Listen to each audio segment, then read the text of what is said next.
5, 16, 19, 21, 30, 3 and 10. Check results. You remember? 140. Only sent away from only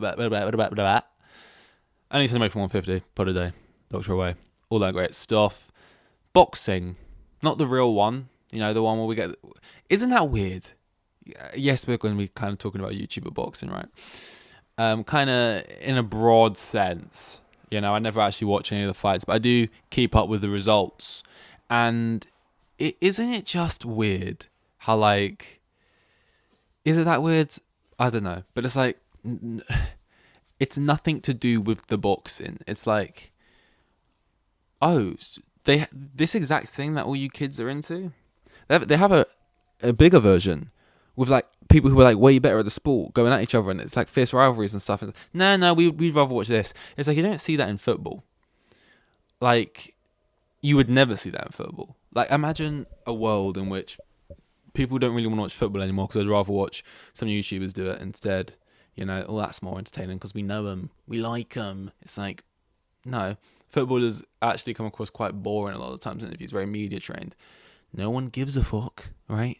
Football's football. It speaks a lot about boxing. The fact that how much of boxing and how much of people enjoying boxing is actually about the art or whatever of boxing and more just about the rivalries and the personalities behind boxing without those left of a sport that not many people are really into anymore. Because it's wild that two big heifers are going to get in a ring. Heifer's not really the right word, but you know. And because they had a couple viral YouTube videos back in the day, everyone's gassed, you know? Can KSI beat a pro? Probably. You know, I don't know how loosely the word pro is used, and I don't know if it's a big deal if he beats him or not. What I will say is he looks very slow in any footage I have seen him in. And I remember thinking the same thing when I saw Ben Askren, but then thinking, yeah, but Ben Askren's been around fighting. He'll definitely beat Jake Paul, but then no, he just looked as slow as he actually was, and Jake Paul beat him pretty quickly. And I feel like it's one of those fights that you have a smart team, they put it in place for you. It's there to make you look good, when realistically it actually isn't that hard of a fight. And I predict, I predict KSI wins fairly easily. I convince he's going to be very arrogant and cocky about it, as is the character. I believe he'll come out and make a bunch of sort of accusations at Jake. I can be a pro, you couldn't. What now? I shouldn't even fight you, really. I should just skip you and go to Tommy Fury. Tommy Fury's going to be like, what made you think I want to fight you, you fucking dickheads? You can't even lace my boots. I'm the Fury family or something boring like that. And then that's probably what's going to occur. So yeah, kind of predictable, but I'm actually more interested in Salt Pappy versus Anthony Taylor. I would really like it and really enjoy it if Salt Pappy won. What a name, Salt Pappy. But he's just the fun one. He just doesn't look like he'd be that great, but he just is, and he just comes out of nowhere. And it would just be more fun. I'd like that. And any other fight I'm interested in? I guess Deji Swarms, Loki wants Swarms to win. The guy as well, Swarms like within no time, trim. Guys cut down. But yeah. So I guess I want KSI to win, I guess I want Swarms to win, and I guess I want Salt Pappy to win.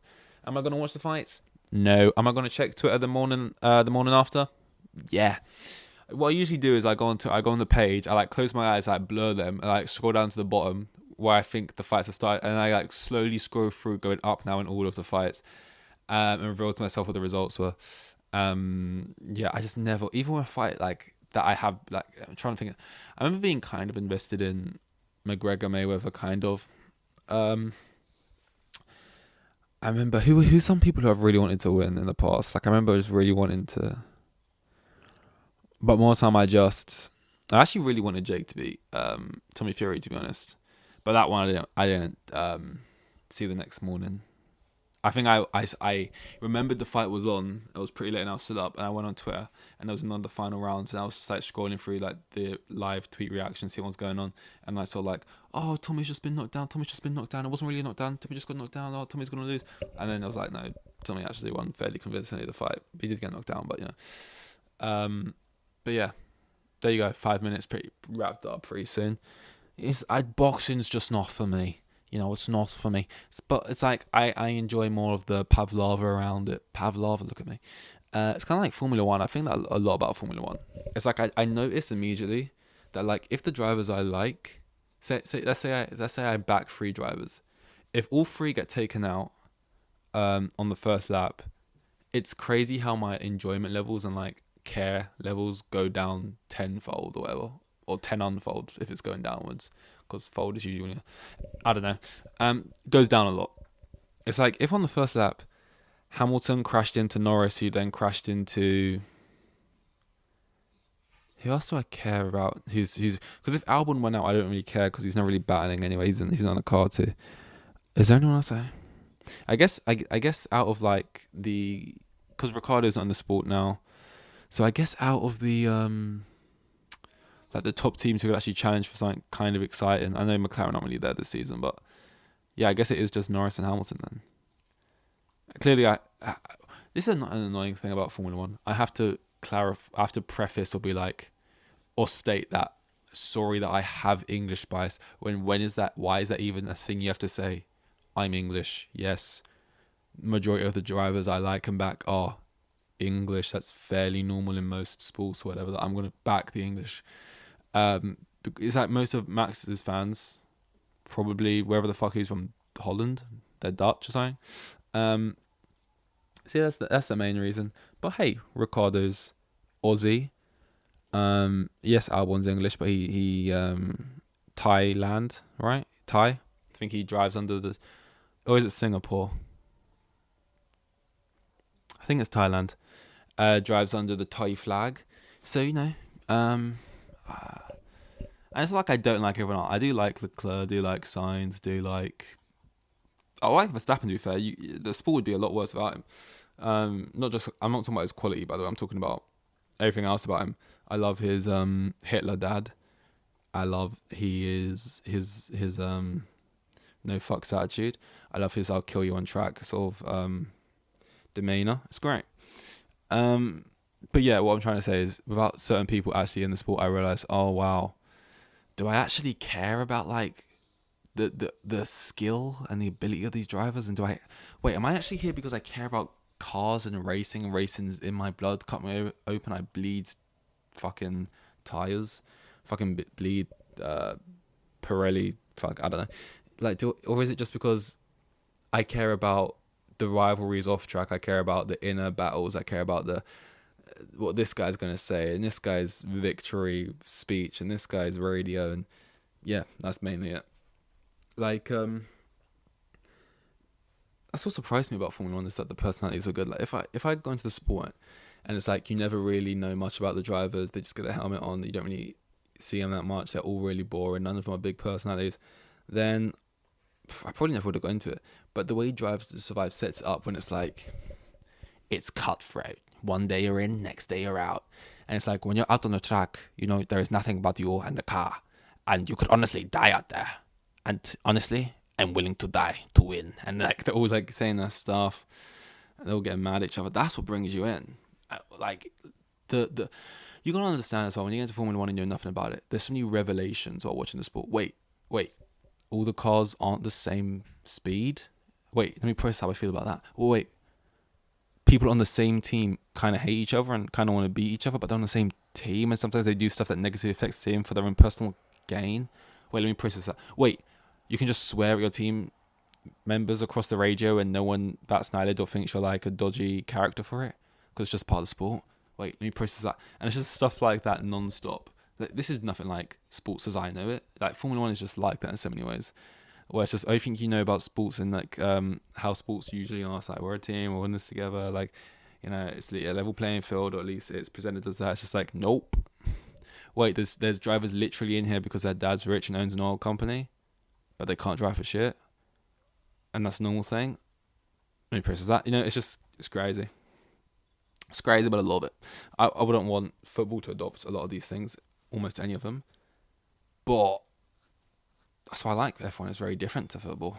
Which one do I prefer? Football, of course, still, but F1's a great refreshers. It's nice to have it sometimes, especially when Chelsea have been losing every single week, and that's great.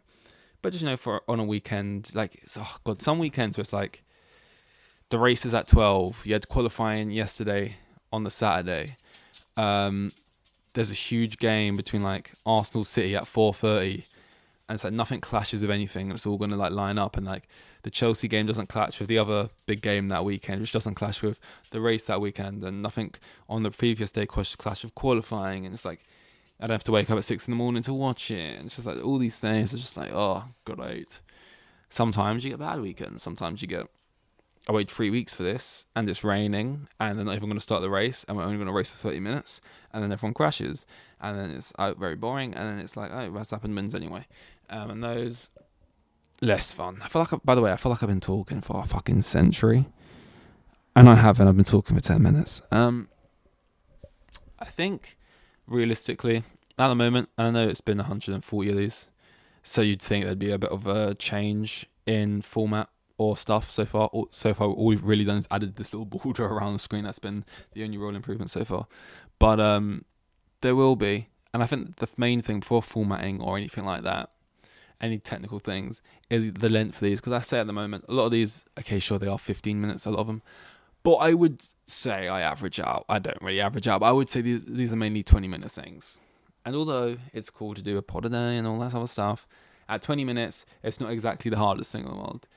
I couldn't go. I quite simply don't have the. No, I could go for an hour, but I just don't have the sort of, what's the word, like the information gathering skills to gain enough things to talk about to go for an hour right now. Look, could I go on and waffle for an hour? Sure, but it'd be dog shit. I mean, 20 minutes is enough. But yeah, eventually need to get the length up of these a little bit more. Try not to make this sound like too many innuendos, but you know, seems to be impossible right now. And get these up to half an hour. But you know, right now we're coasting around 15 minutes, and like, it's just crazy. I came into this with YouTuber boxings this weekend, and that's all I had. And now I've been going 12 months. And it's like, what else? You know, what else is there?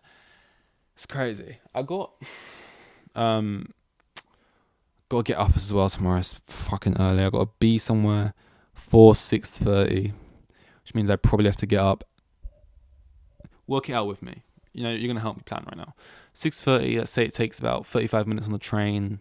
So you wanna try and get there like 6:25. 25 minutes. Add 10 minutes. So about 5:50 is the train you want to catch. Train catched at 5:50, which means you kind of want to get up at 5. So if you want to be getting out of your bed at 5, you kind of want to set an alarm for 4:30 and then 5. And then you want to get out at 5. That gives you enough time to leave and get to the train for 5:50, and then the train to get you to where you need to be for 6:25. There we go. And that's how I do it. I know. Crazy. People say I'm unorganised. And before I haven't checked if the trains are delayed, I haven't checked fuck all. I show up at the station at 5:50, there's no trains, and then we start freaking out. How much is an Uber going to be? What, 45 quid? It's not even that far away. Scammery. I'm going to run it instead. There I am, I'm running along, I'm sweating out my pits because I refuse to pay £45. It's about the principle. I'm running through the streets of London. I'm on a two hour jog here, basically, though. It's a marathon, not a sprint. I'm going. I get through the door, I make it a minute to spare, but I absolutely reek. I stink. I'm in the bathroom. I've got toilet paper under my armpits. I'm trying to scrape it out. Did I put the deodorant in my bag? No, I didn't. I didn't expect to be running 2 hours to get to work today. I should have just got the Uber. And that's typically things that I'm sure most people usually go through. You know, plan better. It's that simple. But yeah, that's enough. I think me explaining my route to work is as far as I want to squeeze the sponge. That's already the dregs. Unimportant, just I'll brush my teeth tomorrow, I'll use Colgate usually, then I'll, do I wet it under the tap or do I not? We're just getting into realms now, just uninteresting, whatever. But it's fine. So, what we at? 10:30, it's currently 10:30 if you're interested, you're not. And yeah, it's 1:40. See you in 1:41. Here with the kids, and I had like 3 kids, and the geezer was probably on like maximum 20 bags a year. Like the most boring bloke you'll ever meet. Like,